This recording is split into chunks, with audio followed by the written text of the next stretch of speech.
Assalamualaikum warahmatullahi wabarakatuh. Saya Mulia Putri NIM 2014070053. Di sini saya akan menjelaskan tentang konsep perkalian matematika di kelas tinggi SDMI.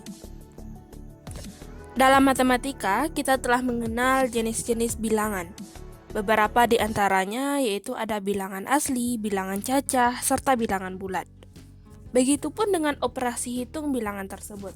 Dalam matematika terdiri atas operasi penjumlahan, operasi pengurangan, operasi perkalian, dan operasi pembagian. Nah, untuk itu, kali ini kita akan berfokus pada pembahasan tentang operasi perkalian bilangan cacah dan bilangan bulat.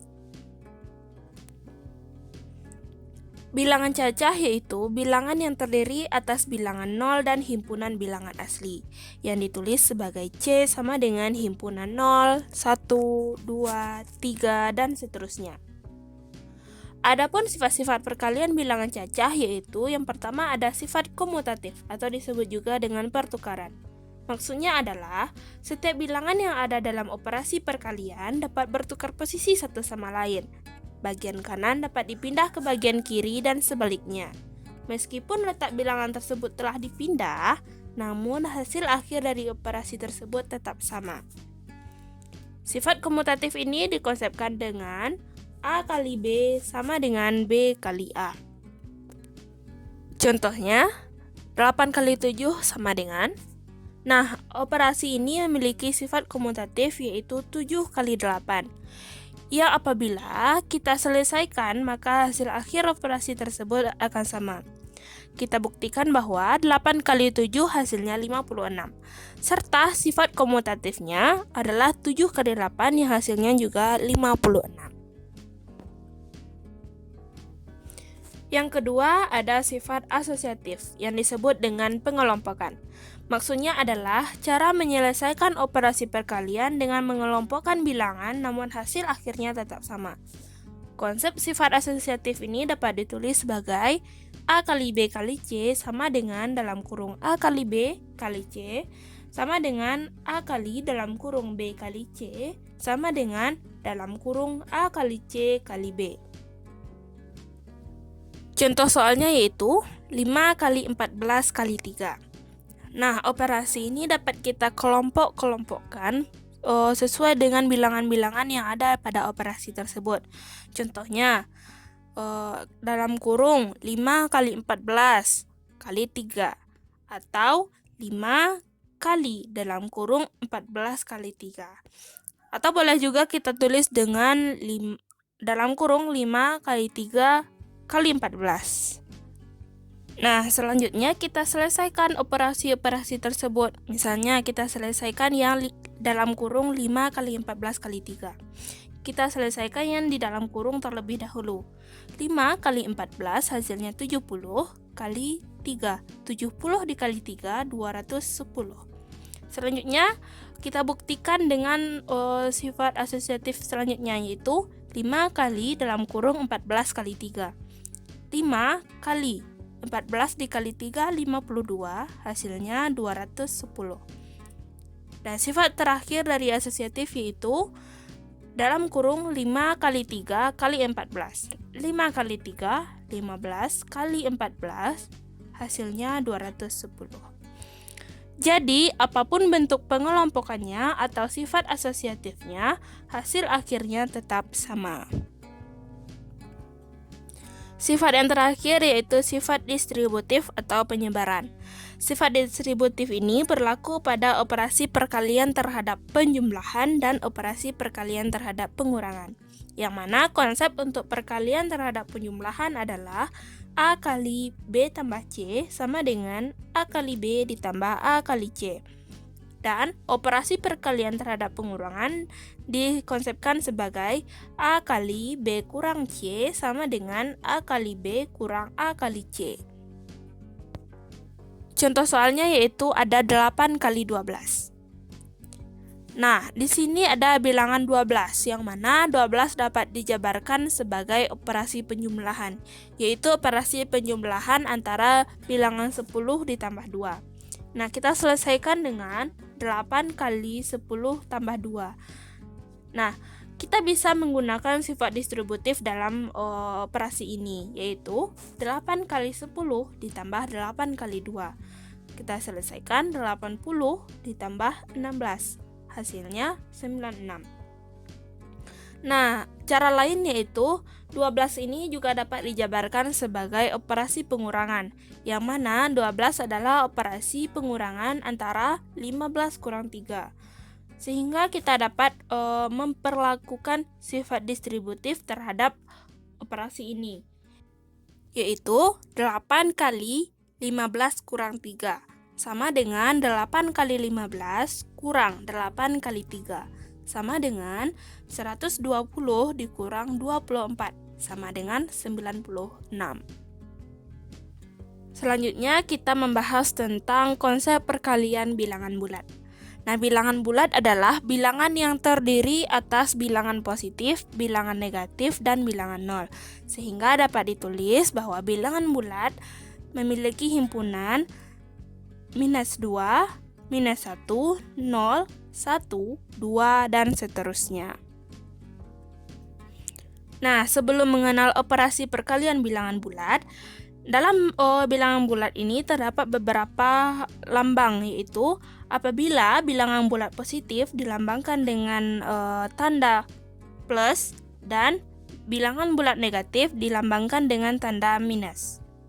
Nah, operasi perkalian bilangan bulat ini memiliki beberapa aturan, yaitu apabila bilangan bulat positif dikali bilangan bulat positif, maka hasilnya adalah bilangan bulat positif. Yang kedua, apabila bilangan bulat negatif dikali dengan bilangan bulat positif, hasilnya adalah bilangan bulat negatif. Selanjutnya, apabila bilangan bulat negatif dikali bilangan bulat negatif, hasilnya bilangan bulat positif. Dan terakhir, apabila bilangan bulat positif dikali bilangan bulat negatif, hasilnya adalah negatif. Nah, dari ini aturan tersebut dapat disimpulkan bahwa apabila dilakukan perkalian antara tanda yang sama, maka hasilnya adalah positif. Dan apabila dilakukan perkalian antar tanda yang beda, hasilnya adalah negatif. Contohnya yaitu 5 dikali 2. Nah, di sini adalah perkalian antara bilangan bulat positif, jadi hasilnya juga positif. Jadi 5 kali 2 sama dengan 10. Selanjutnya minus 3 dikali 4. Nah, di sini ada bilangan yang berbeda, yaitu perkalian antara bilangan negatif dan positif. Jadi hasilnya adalah negatif. 3 kali 4 adalah 12. Selanjutnya perkalian minus 7 dikali minus 3. Nah, di sini ada perkalian antara minus-minus, yang mana tandanya adalah sama, jadi hasilnya positif. 7 kali 3 adalah 21. Jadi hasilnya positif 21. Biasanya positif ini tidak dituliskan tandanya. Nah, selanjutnya ada 4 kali minus 5. Positif dikali negatif, hasilnya negatif. 4 kali 5, 20. Dalam operasi bilangan cacah dan bilangan bulat juga terdapat operasi bilangan campuran, yang mana dalam satu persoalan terdapat beberapa operasi bilangan. Ada beberapa aturan dalam menyelesaikan operasi bilangan campuran. Pertama, apabila terdapat operasi yang bertanda kurung, maka kerjakanlah yang di dalam kurung terlebih dahulu. Yang kedua, penjumlahan dan pengurangan sama kuat, sehingga dalam pengerjaannya dilakukan dari kiri ke kanan. Yang ketiga, perkalian dan pembagian sama kuat, sehingga pengerjaannya dilakukan dari kiri ke kanan. Yang keempat, yaitu perkalian dan pembagian lebih kuat dari penjumlahan dan pengurangan, sehingga apabila terdapat dalam satu persoalan perkalian, pembagian, pengurangan, penjumlahan, maka dilakukan operasi perkalian dan pembagian terlebih dahulu.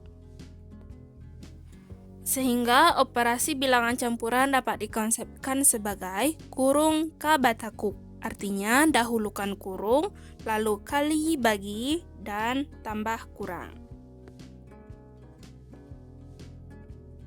Nah, pertama ada soal 216 ditambah dalam kurung minus 64 kali 5 ditambah 172. Nah, di sini merupakan operasi bilangan campuran, yang mana terdapat bilangan yang telah dikurung. Jadi, yang di dalam kurung kita selesaikan terlebih dahulu. 216 ditambah minus 64 dikali 5 minus dikali bilangan positif, hasilnya negatif, 64 kali 5, 320, ditambah 172. Nah, apabila ada tanda yang berbeda dan berdampingan, maka hasilnya jadi negatif. 216 kurang 320 ditambah 172 sama dengan minus 104 ditambah 172 sama dengan 68. Contoh soal selanjutnya yaitu Pak Faisal menerima sumbangan 8 karung beras.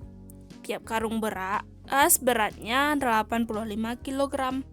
Berapa berat total beras yang diterima oleh Pak Faisal?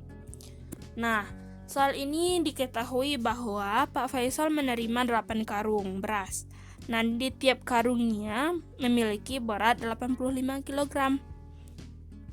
Untuk menyelesaikan permasalahan ini, kita menggunakan konsep perkalian, yaitu total berat beras yang diterima Pak Faisal adalah 8 kali 85. 8 kali 85 hasilnya 680 kg.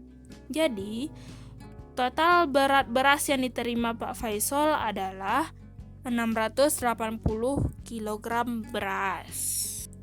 Contoh selanjutnya, Tony mengirim surat kepada 3 temannya. 2 buah surat memakai perangko seharga Rp500 dan sebuah surat memakai perangko seharga Rp250. Maka berapa jumlah uang yang diperlukan untuk membeli perangko tersebut? Dari soal kita ketahui bahwa Tony akan mengirim 3 buah surat.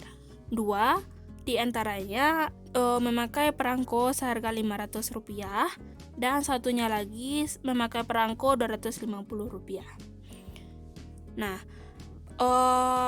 dalam soal ini kita dapat membuat bahasa matematikanya seperti 2 kali 500 ditambah 1 kali 250.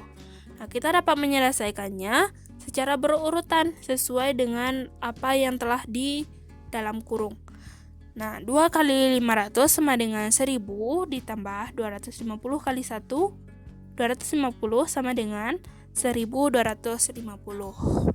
Jadi, uang yang diperlukan Tony untuk membeli perangko yaitu sebesar Rp1.250. Contoh terakhir yaitu 875 ditambah 125 dikali 140. Nah, ini harus kita berikan kurung terlebih dahulu, bahwa operasi bilangan campuran mendahulukan yang perkalian terlebih dahulu baru penjumlahan. Jadi 875 ditambah dalam kurung 125 dikali 4 sama dengan 875 ditambah 500 sama dengan 1375.